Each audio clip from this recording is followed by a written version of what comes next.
Welcome back, y'all. This week I've got UFC 313 predictions for you, but before we get into that, let's have a review of last weekend. We only had one fight card last weekend. That was UFC Fight Night Cup versus Almabayev.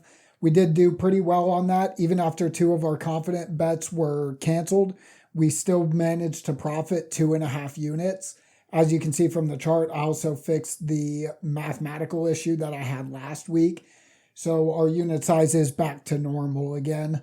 We still haven't fully recovered from the week before, but we did bounce back pretty strong. And we've got a lot of confident picks coming up for you this week. So we're looking to do it once again, putting us at our highest total so far. Before we get too deep into the numbers, I need to let y'all know I did have about 4.5 units of free play that I didn't realize needed to be played this week. Because of that, on this fight and a couple others, I did sprinkle in some additional bets afterwards, and we'll talk about how much each of those are as we get there. Starting off the night's predictions with Ignacio Bahamondes versus Jalen Turner at lightweight. These two guys share a lot of similarities from top to bottom. They have a similar number of fights in their record. Ignacio has been more consistent with the wins, but he has also spent less time in major promotions. He'll also be a couple years younger, but these two guys have the exact same height and reach. Bahamondes is making a quicker turnaround, but Jalen Turner probably needed that time away because in his last fight, he thought he could just walk away from Renato Moicano. Both versions of the model see Ignacio as a pretty substantial favorite at around 55%. We did go ahead and throw an extra 1 1/8 unit on this. That was right about a quarter of the free play that we had to get rid of. In total, I risked about 2.6 units on Ignacio Bahamondes to win this fight. Next up, we have Rafael Fiziev taking a late notice fight against Justin Gaethje, again at lightweight. If you can't tell already, all of these fights are going to be pretty out of order on this card. As I transition everything over to V2, there's a lot of code being rewritten, and the new code just currently has no way of putting these fights in order, so we're going to get them in whatever order they got predicted in. Justin Gaethje is a significantly older fighter in this matchup, and with that age has come more experience or more damage depending on the way you look at it. He is a bit taller here also, but will be giving up 1.5 inches in reach. Justin Gaethje has been away from the sport for almost a year since he got knocked out by Max Holloway, and Fiziev has been away for over 500 days since he sustained an in-fight injury against Mateusz Gamrot. Despite being a late replacement and having lost to Gaethje before in the past, both versions of the model have Fiziev winning this at just over 50%. Because of that, we will be taking him for enough to return 1.5 units with a win. Getting to the main event already, we have Alex Pereira defending his light heavyweight title against Magomed Ankalaev. Again, we have a 5-year age gap in this fight, but as we get to the heavier weights, that seems to be less of a concern. Pereira, being the older fighter, will have a 1-inch height advantage and a much more significant 5-inch reach advantage. At the books, this fight is super close, with Alex hardly edging it out at -116. The comeback on Magomed is -104, and both versions of the model see good value in that, right around 55%. Because both versions of the model believe that we have good value on Ankalaev here, we did use some of that free play that needs to get spent. In total, our risk on this came out to about 2.6 units on Ankalaev to win. The next bout we're looking at is a welterweight matchup between Alex Morono and Carlos Leal. Both of these guys have quite a few fights under their belts, with their professional careers dating back to the early 2010s. Morono is a few years older and does have a few more fights to show for it. Other than that, these two guys looking pretty similar in height and reach. They've both been away for a similar amount of time, but the book odds and both models favor Carlos here pretty significantly. The book odds have him as a -725 favorite, and both versions of the model have him right around 61% chance of victory. Because both versions agree, we will be betting enough on Carlos to return 1.5 units. There's only one women's fight scheduled for this card, and it will be Yasmin Lucindo versus Amanda Lemos at strawweight. Yasmin will come into this fight 14 years younger, but despite being only 23 years old, she does have a significant amount of professional experience. This will be her 6th fight in the UFC, and although she dropped her first one, she has been on a 4-fight win streak since then. Lemos has a few less fights under her belt, even though her career has lasted a couple years longer than Lucindo's already. At the books, Lucindo is a -141 favorite. Both versions of the model favor her very substantially. That requires us to put enough to return 1.5 units on it. In addition to that, I laid 2 1/4 units of free play on Lucindo to win the fight. At -141, she still qualifies for our free bet. And at about 66% confidence, I like where the model's at with this one and figure we'll take the risk here. Up next at flyweight, we have Ray Saruya taking a giant step up in competition to face Joshua Van. This is only Ray's 2nd fight in the UFC, and given the way this year's gone so far, that undefeated record will certainly be put to the test here. He is slightly younger than Joshua Van, but 1 year is wholly insignificant. He's got a very small height advantage, but he will have a few inches in reach, which could come into play if these guys keep it on the feet. For some reason, Ray took a significant amount of time off after his UFC debut. He did have an opponent injured last month that pulled out of the fight, but that still would have been 8 months away had he fought then.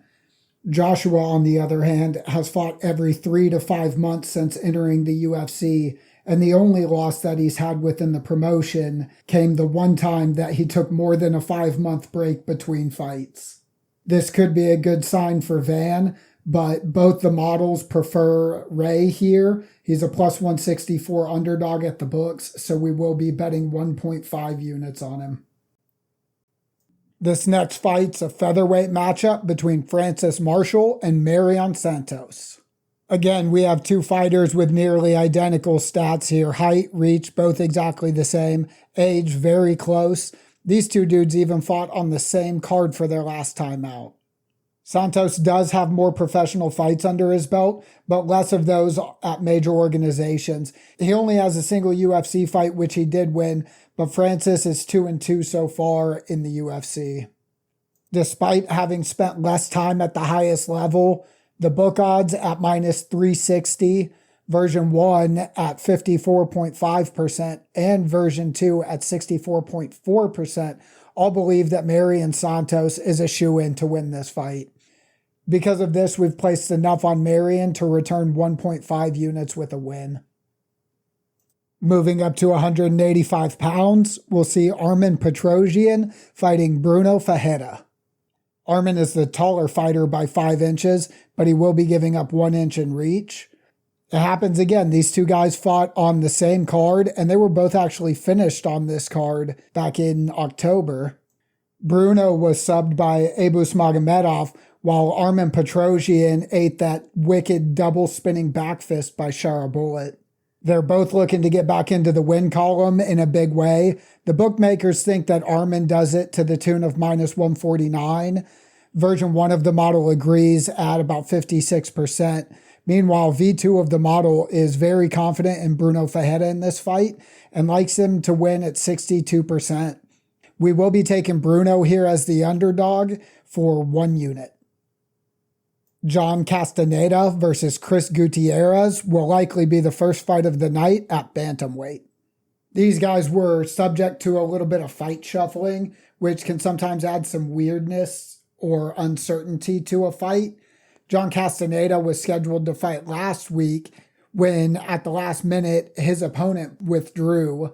Chris Gutierrez was originally scheduled to fight this week, but his opponent got pulled from that fight a couple weeks ago, and who knows how hard he's been training since then. Chris will be taller by a few inches, but will also be giving up about the same in reach. At the book, he's a plus 103 underdog, not very big, pretty close to a pick'em. V1 has him winning by a very small margin, while V2 has him overwhelmingly the favorite at 68.4%. We'll be taking Chris Gutierrez here for 1.5 units. For the second week in a row, we only get a single heavyweight fight on the card. This one's going to be between Curtis Blades and the UFC newcomer Rizvan Kuniev. Curtis will be 3 years older in this fight, but both of these guys are still in a prime age range for heavyweights. They're both the exact same height at 6'4", but Curtis Blades will have a 4-inch reach advantage. The one thing that really stands out in this fight is that Curtis Blades has 19 UFC fights, where Rizvan only has 14 professional fights in total.